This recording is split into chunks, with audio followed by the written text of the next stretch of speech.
Putin dropped an observation about one of the most important elements of post World War II history.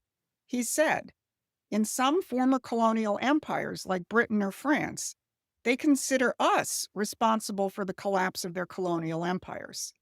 The fact is, after World War II, the United States, along with Russia in some ways, worked toward the destruction of these empires and worked to assist the colonies in getting their independence and sovereignty.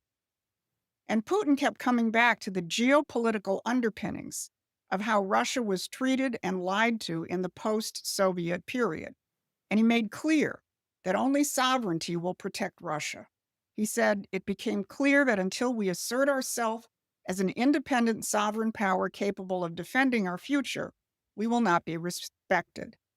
Now, Trump understands that, and he's approached the question of settling the Ukraine war from the standpoint of treating Russia as a sovereign nation with legitimate interests, not as a perpetual enemy to be threatened and challenged. Look at his big announcement on Monday from that standpoint. It's not a capitulation to the neocons or a betrayal of its base.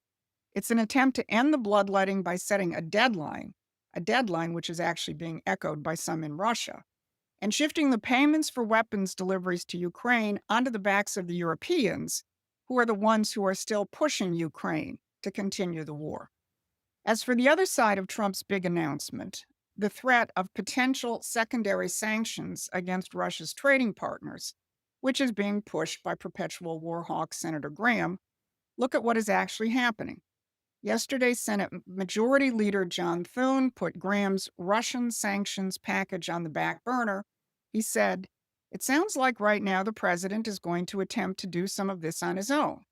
If at some point the president concludes that it makes sense and adds value and leverage that he needs to keep in those negotiations to move the bill, then we'll do it. In other words, let Trump be Trump.